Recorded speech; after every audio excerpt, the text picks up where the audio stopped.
Hey, good evening, everyone. Welcome to tonight's call. Real quick, did we open this up to the public, or is this just an MTC call? I have no idea how it ended up working out. I just need to know if I need to introduce myself or not, or it's public. Okay, awesome. So, for the people who are not in MTC, my name is Michael Sloggett. I'm the CBO here at MTC Education, and I've been in the crypto space now for 8 years and been a profitable trader for about 8 years now. We've got a really cool company, MTC Education.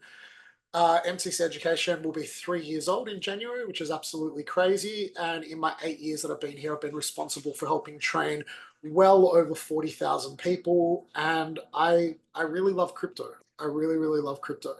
So tonight's an interesting call. Tonight we're talking about something that is a little bit different. And tonight I'm going to be talking about online digital residency programs. And the reason I'm going to be talking about it is for a long time, I've known about these kind of programs. And truth is, up until I went to Singapore, so I went to an event called Token 2049 in Singapore just last weekend. It's the largest crypto convention probably in the world. And it was mind blowing. It wasn't just an eye opener to see just like how big they do things abroad, but it also kind of reinvigorated my belief and I guess my hope for the crypto universe. And the reason is when I was there, and this thing was 3 levels, it was at Marina Bay Sands. The amount of money that went into this was mind blowing. It was held during Grand Prix week. So if you know anything about Singapore and Grand Prix week, to even book Marina Bay Sands on that week, I have no, like they would have spent tens of millions of dollars. Now, on top of all that, I seen so many projects and so many people who are actually actively building stuff. And as a trader, I don't usually get into the fundamentals of things. And since being around since 2016, 17, I'd seen everything from, the ICO mania and a lot of crap come and go. But the most thing is, a lot of these coins never actually do what it is that they say they're going to do. And a lot of them come and majority of them go. But at Token, I met some people. And what I realized was like, oh, there's actually people out there building stuff, doing stuff, and they're doing it in a really, really, really, really big way. Excuse me, I'll take this jumper off. And it excited the hell out of me. I got to be honest. It really, really, really, really excited the absolute hell out of me because I'm not going to say that I have lost faith in crypto because that's definitely not the case. But I had definitely lost a little bit of, I don't know what the right word is. I just realized how filthy my camera lens was. I had definitely lost belief in the industry, and I think it's probably because of Solana and the massive amounts of shit coins that are out in the market, and I just can't make sense of how anyone would take crypto serious right now. And I realized because that's where I was looking, right? And the age-old saying is, whatever you look for, you'll find. And my focus had been that because it's kind of in everyone's faces. But what I saw at Token was real companies building real projects, doing real business. And I was like, all right, things are going places. And it really gave me a lot of hope. It definitely gave me a lot of belief. And it just got me excited as hell about crypto again. Because as a trader, it's you just kind of make money and that's it. But I became a trader because I was so excited about what crypto stood for. And then, like I said, after attending this event, I was like, all right, I'm pretty fired up and motivated about crypto again because there are people, like I said, doing really big, world-changing things. Now, what I want to share with you guys is something that I came across when I was over there. And like I said, I'd been aware of these kind of programs before and the possibility of doing this. And I just didn't really give it, I guess, the credit or the time to really look into it because it just didn't sound as legit as I've worked out that it is. In fact, it actually sounded a little bit sus, if I'm honest.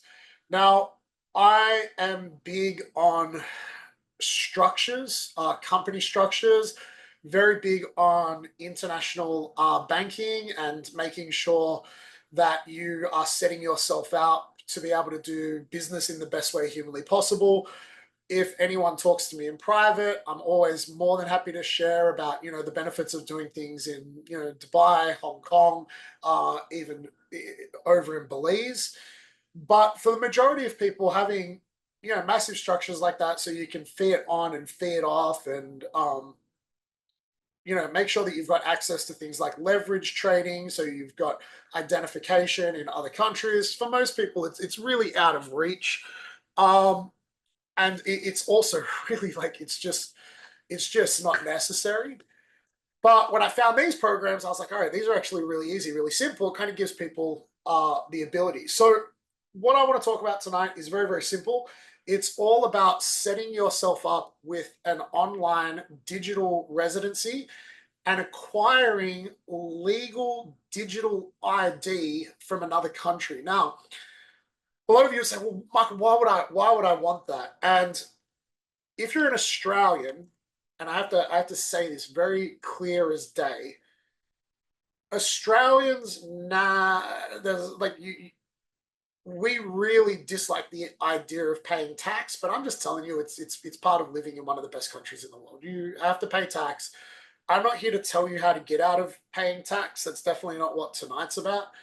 And just because you go and create a company in another country, Australian tax legislation states that if you're an Australian living in Australia for more than, 50% of the year, you have to pay tax on those other company and country incomes as if they were here in Australia. So I'm just telling you what I'm sharing with you tonight isn't a way for you to get out of paying tax, which is what everyone seems to want to be able to do. I'm the first guy to talk about tax minimization, not publicly, but definitely in our mastermind groups. And, if it comes up at our war room events, it's not something I'll ever talk about publicly because I'm not a chartered accountant and I can't legally do it. But I'm all for tax minimization. I'm all for everyone paying the least amount of tax as humanly possible. But if, you live in Australia, you got to pay tax, and that's just how it is. But having a digital ID and being a digital residence of another country does give you massive benefits in things like KYC. Okay, now a lot of people are like, oh well, I want to be able to do KYC because I don't want the exchange reporting to Australia for tax. And again, I'm not telling you that you know how to dodge tax. I'm just saying I understand. That isn't the big benefit. Does if you do have a digital ID in another country, does that mean that then that country wouldn't report to the country that you live in? Yes, absolutely. That would no longer happen. So you would get out of that, but you would still owe the tax on it. And if the ATO ever found out that you didn't, again, like I said, it's not a tax thing. But a lot of people are like, well, I don't want the reporting. Okay, I understand that and I can appreciate that. And we all have different reasons as to why. The big benefit is a lot of the time we keep losing leverage. If you're from America, you can't leverage trade. A lot of Aussies, we don't realize how good we've got it. In the US, you can't leverage trade cryptocurrencies. Like you just can't do it. So if you're, living in Vegas or living in LA and you want to trade crypto, you can't. So one of the big things is, especially in MTC, we've got a badass program where you can make a truck ton of money by helping other people get involved in this space. And one of the things that my reps are always telling me is, hey, I got this guy in America who wants to join because he wants to learn, but they can't trade. Having this means that they could do KYC on any exchange in the world, and their KYC would no longer be from the USA. So that person who lives in the USA would now be able to legally trade leverage, and it's completely legal and it's completely fine. So that's one of the big benefits.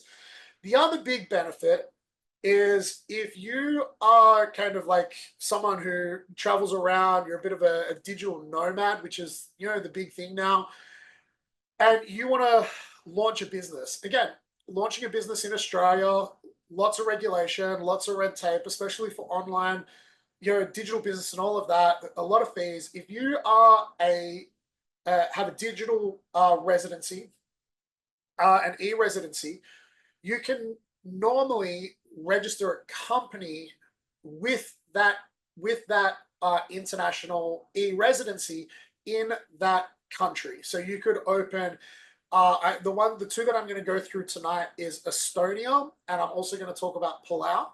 So the cool thing is about Estonia, it's part of Europe, right? So you could have a European company which gives you access to European infrastructure, so European banking, and you would be able to do that. Now, the cool thing in Estonia is they have zero tax on income that's generated through that business that is reinvested into the business. So if you're registered a company in Estonia and you were living abroad and were a bit of a digital nomad, and you didn't, well, you can do this even if you're in Australia as well, but you'd still have tax liabilities and obligations and everything in Australia. I think I've gotten that point across. But what that would mean is you could then, set everything up in Estonia. You could do it really, really quickly online. You could have everything going, and you would have some really badass tax benefits from being an Estonian registered company. Same thing in Palau. Again, the infrastructure in Palau isn't nearly as good. And there's a bunch of other countries that offer this, right? So this new digital online e-residency programs are getting pretty big. So you've got Estonia, Azerbaijan, I don't even know where that is, Liberland, Portugal, Lithuania, Ukraine, South Africa, Georgia, Brazil, Palau, and Prospera.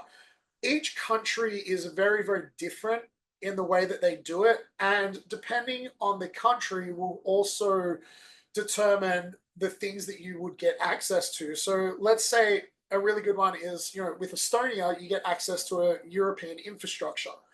If you register and you become an e-resident of Ukraine, again, it's not as good. You can't do it 100% online, and it's a little bit trickier. It's possible, but the benefits aren't there. But the reason why I'm sharing this is a lot of people will tell you a lot of different ways. Out of all of the different ones that are available right now, the two that I highly recommend is Estonia and Palau. And I'm going to show you their websites and show you how to do it and everything like that.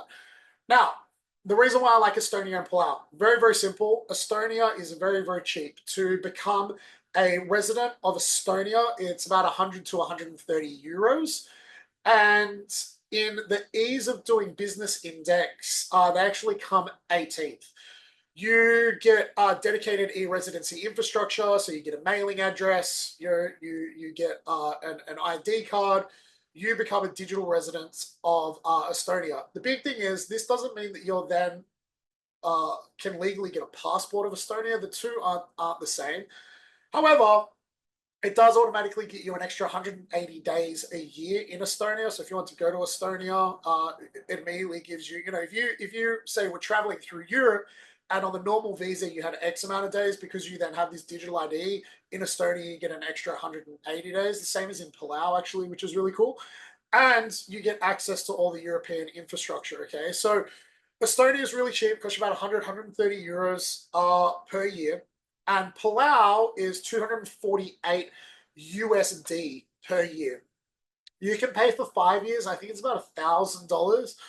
But I'll be honest, like a lot of this stuff, it could be really, really good right now. Doing it for 5 years, I mean, you know, it's up to you what you want to do. But you know, I'm telling everyone probably do it for the first 12 months and see how it works out. So why do we want to do this? Again, for everything that I just messaged, obviously everything for KYC. If you want to minimize reporting because you want to look after all of that in-house and make sure that the government gets the right information that you want to supply. And obviously, if you want to set up international bank accounts and stuff like that. There's other things that you can do as well. Like I'm huge on Dubai. I really, really, really like Dubai because Dubai is becoming one of the greatest countries in the world. They have some of the best banking in the world. You can get phenomenal credit cards from Dubai banks where you use your own capital to fund them, but then you can also get access to all the points programs, everything like that. Again, I'm not going to go into it and go crazy with that. You become a resident, but the problem is you've got to go to Dubai every 6 months and go through customs, at least go into the country. You can literally land in Dubai, go out the door, turn around, go back in, and then come back to Australia, and your residence in Dubai is still legal. But it's a lot harder to get. You have to do a medical, you have to fly to the country. It's a little bit trickier, okay? So the cards that you'll get if you, let's say, do it in Palau will look a lot like this, right? So, you get a proper ID card. It will have all the information on it, and that will be the thing that you will do your KYC with. It's completely legal. Again, Palau is part of the United Nations, so it's not some like hocus pocus deal. And the president of Palau is 100% behind this. He is actually worked very, very closely with Vitalik from Ethereum, and it's really badass. So what I would like to do now is just quickly kind of run you through uh, Palau, and then I'll obviously run you through Estonia as well. So let me just share this. So can you guys all see my screen okay? Yeah, thank you. So this is obviously Palau on the left. And again, doing it is really, really, really simple. If you wanted to go and you know, go through with this, it's literally as simple as click now, apply for $248, and you go through the process. The cool thing is, like I said, you get your digital residency, you get your ID, your physical card. You can also mint your ID to your MetaMask, which is pretty cool. And the big thing is like I said, you get government issued ID. So it can be used on any exchange in the world to do KYC. Again, a lot of decentralized exchanges are starting to want you to have KYC as well. And a lot of ICOs, IDOs, IGOs also require you to do KYC. Now, why is having a digital ID is good? Because that shit gets hacked all the time. All right, like your data now is probably one of your most valuable assets. So if you're an Aussie, putting your Australian license with your Australian, email address and your date of birth and everything like that, and you're uploading it onto all these exchanges, and they get hacked and then they get sold everywhere. That's why your credit cards keep getting drained and all the other nonsense, right? So sometimes having a secondary ID that you can use purely for things like this is extremely, extremely beneficial. The other thing that you'll get is obviously a mailing address, a phone number, utilities, digital banking, and again, you can incorporate a company in Palau that has no tax in Palau. Again, you can register a company in Palau and you can do business in Palau with your newfound international bank account with your newfound KYC.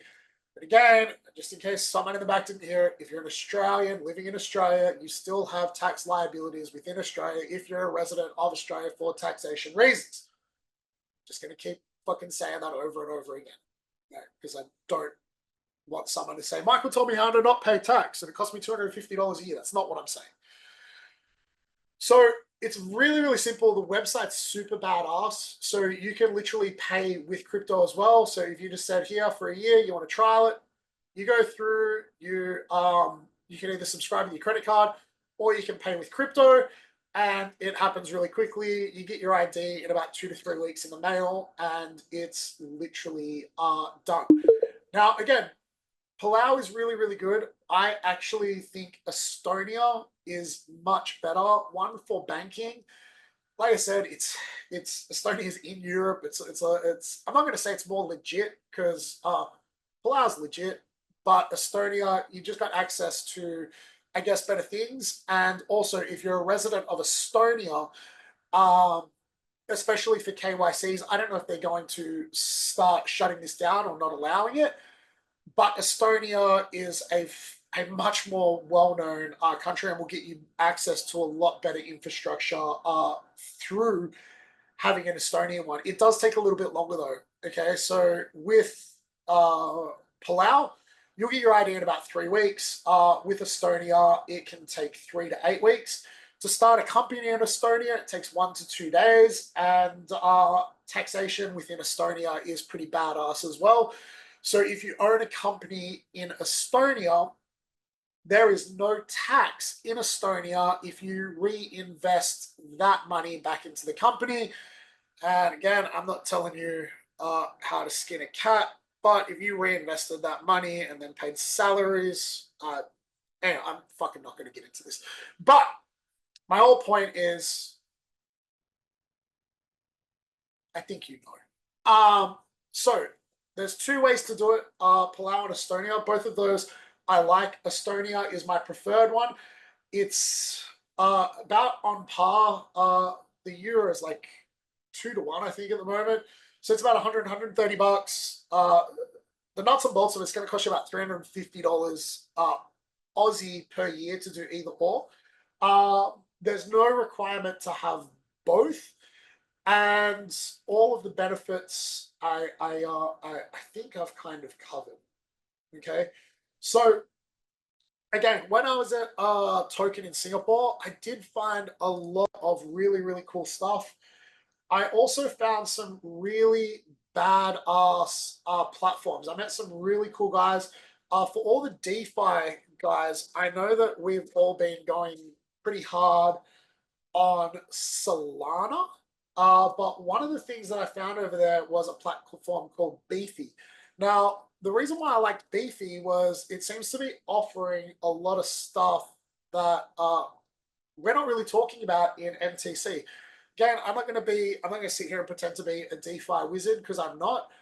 But what Beefy allows you to do is earn yields across 22 other chains. Now, I met these guys. They're going to come on and do a call for MTC, show us how to use their platform and everything like that.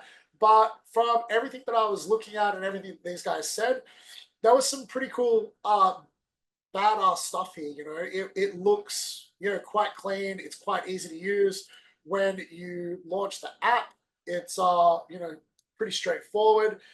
And you know, like I said, on surface level, if you weren't on the Solana blockchain, I wanted to use something else. Some of the stuff here, you know, like I said, it looked pretty cool. These guys are going to come and teach us some stuff, and I'm excited for them to come and talk to us. The last thing that I want to share was something completely different, and a lot of people have reached out saying, you know, I did a Zoom call and I was super bearish on crypto. I'm not bearish on crypto, guys. I don't think Bitcoin, and like I said, I could be really, really wrong about this. I'm not excited about Bitcoin until Bitcoin breaks to the upside and gets up over 70K again. And the reason is we keep on creating what's called bearish market structure on the weekly and on the monthly.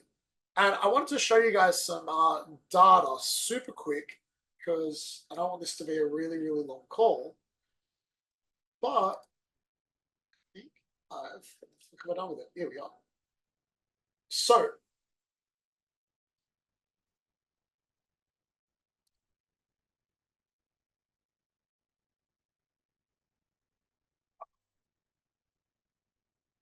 oh, sorry, someone else asked me as well how things were going with staking and getting to Bali for free. It's going pretty badass. So from all of my DeFi stuff, I've made about 2,100 USD here. From pool 3, I made another 278, but there was something else that I could show you guys actually. Let me find this just to have it. There's a platform that you can use called Networks that kind of will find all of your data from all of the yielding and stuff that you've done on the Solana blockchain. And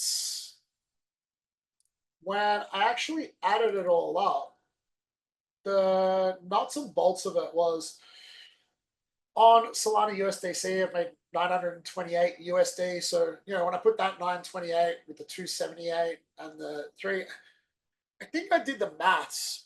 In my first 30 days in DeFi, I think I've made close to about $8,000 AUD now, which is pretty cool because I don't really know what I'm doing, and I'm doing very, very, very, very low risk stuff that is extremely automated. So if you're not part of MTC and you want to learn about this stuff, I strongly recommend joining us because this shit's legit and it freaking works. Like it really, really, really works.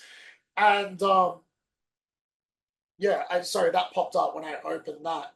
So I just wanted to show you guys. But the reason why I'm a little bit cautious on, why Bitcoin isn't just going to go to the moon is I look at a lot of data that a lot of people seem to discount. And again, as a trader who's been around since 2017, I'm not going to pretend to have like a level of knowledge about macro and global economics like some other traders, but I understand humans and I understand that people move markets. And a lot of people right now are talking about, how, we're going to go to 150K. And I'm like, all right, cool. Maybe. But let's get over 70K first and then we can talk. And the reason why I'm not bullish yet is I'm very bullish on Bitcoin. Guys, like 90% of my entire, I guess it's the right word, assets is in Bitcoin. Like I'm more pro Bitcoin than most people. I just don't think it's going to do what everyone thinks it's going to do anytime soon. And if it does, it'll be when we get back up over 70K. Now, one of the bits of data that I look at is this is what's called the United States personal savings rate. And why is the United States personal savings rate? I'm a massive believer, and I say this over and over again, that if America sneezes, Australia catches a cold. Now, Australia in the crypto market is very, very small, but they do have some dominance in what happens globally, and what's usually going on in America is usually kind of flowing through into other countries. And what we're looking at here is the amount of savings that the average American has in their bank account. And when we look at this on a 1 year, you can see since June last year, every month, month on month, the amount of money that the average American has in their bank account has reduced and reduced and reduced and reduced and reduced and reduced and reduced significantly for the last 3 years, meaning that right now, since COVID, people have less money than they've ever had. Okay, so the average amount of money that Americans have in their bank account is really, really, really small. Now, people go, oh, but Michael, this bank in America just said that they're going to allow people to buy crypto. That's fucking cool. But what if they've got no fucking money in their bank account? Like, they give a shit. Right? Like people go, oh, but this bank's going to let people buy crypto. The people who have bank accounts at that bank can't buy fucking bread. So they don't give a fucking fuck about crypto. Right? Sorry for swearing. But my point is, if the average person has less money than they've ever had, that's a really, really big problem. Okay? And if we look at it on the 5 years, we can see here when Bitcoin went on that massive run in 2020, people had more money than ever, right? And the other bit of data that I look at is, which is really, really funny, for the first time in the history of the world, this is the average amount of debt that average Americans have tied to vehicle finance. So more people are leveraged to cars and car debt than they've ever been in the history of, I think, yeah, the world.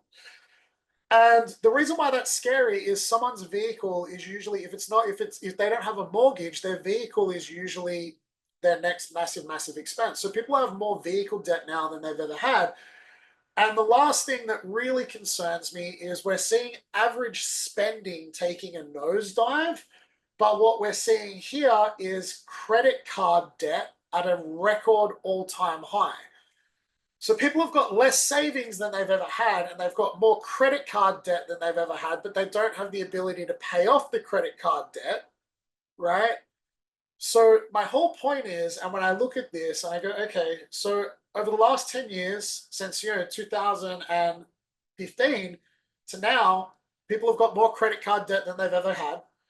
People have bigger car loans than they've ever had, and they have less money in their savings account than they've ever had. So if Bitcoin is going to go mental, that means that all of these big institutions and all of the smart money is going to have to buy Bitcoin at an all-time high. And if I know anything about corrupt fucking bankers, they don't do dumb shit like buy Bitcoin at an all-time high. So again, I'm just thinking out loud. And the cool thing is, everything that I just said doesn't matter if Bitcoin gets up over 70K, because if it does break, it will run and it will go to where it is. I'm not excited about buying Bitcoin right now. I think that there's way more money to be made in alternate coins. I think that there's way more money to be made in decentralized finance. And I got into cryptocurrency to make money, right? Like I have no bones about that. I'm not one of those guys that says, I've got diamond hands and I'm here for the tech. I don't know what the fucking tech is. I don't know what the tech does. I'm here to make money so I can buy cool shit and create amazing moments with the people I love. Like that's it, right? That's my whole reason for being in crypto. So I try to look at it as logically as I can. I love this industry, what it's done for myself, what it's done for my children, what it's done for a lot of people that I know. I'm one of the most pro crypto people that you will find, but I'm just looking at this logically and thinking, okay, well, if that's the situation globally and that's where the average people are, and we need retail money, 2017, Bitcoin went crazy. You know why? Because every mum and dad was buying crypto. Think about if you were in 2017, everyone was talking about crypto, right? Everyone. It was coin fever. You couldn't open up the paper. Like it was mental. In 2017, retail crypto was at an all-time high. It was one of the most Googled search terms. And,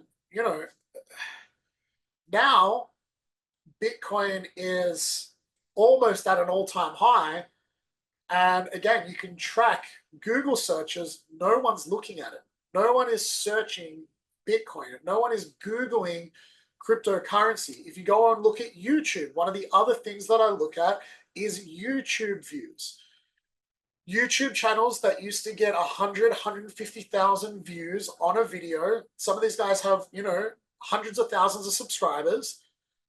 1,500 people are watching their videos. What does that tell me? People, humans, me and you, they're not fucking interested. They don't care. It's not exciting. It's not sexy. You know why? Because their car repayment's crushing them. They've got no money in savings.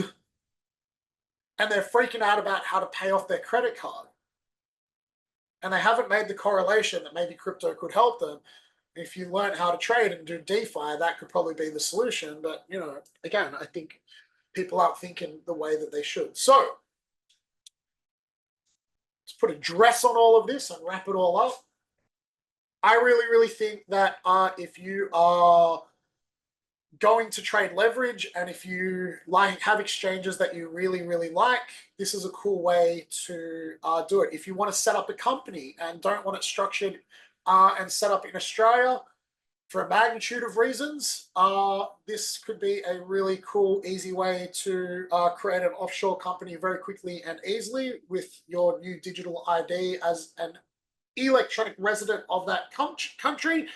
Could be a cool way to get some offshore banking set up. Again, I think most of it will be digital, but having a bank account in another country registered to your address, again, I'm a bit of a doomsdayer. Probably not a bad idea. Um, and more importantly, I love Bitcoin. I want Bitcoin to go to $1 million like everyone else. And, you know, I'll be excited when we get there. I just don't think it's going to get there as fast as a lot of other people right now. But I have been very wrong about this stuff before. So who knows? Do you have to visit the country per year? Absolutely not. If you want to do it in somewhere like Dubai, absolutely. Hong Kong is one of the only countries, like a really good country, if you want to set up a complete offshore entity. Hong Kong's amazing. You don't need to, you know, uh, go to Hong Kong to do it, and you can, have a HSBC bank account and all that other good stuff. It's a little bit difficult. You'd have to fly there to open the bank. I can do a whole call about that shit if you guys want. And other than that, for our people in MTC, IMD training is starting in 20 minutes. And Russell Rodriguez, our #1 income earner, I think this guy's on track to make $500,000 now through our referral program. Again, you want to talk about a cost of living crisis? Just do what Russell did. Russell's made 500 grand in the last 2 years. And I think he's in Bali right now, drinking Bintang with his mom. Hope he can do the training. But if you are strapped for cash, there's literally no better way to make some extra money than helping some other people get access to a platform that can help them make some extra money. It's like, look, it makes sense, right? So yeah, jump on his call. And any other questions? YouTube it, because I don't want to answer them. I love you guys. I appreciate you guys. And more than anything, be smart. Be super, super smart.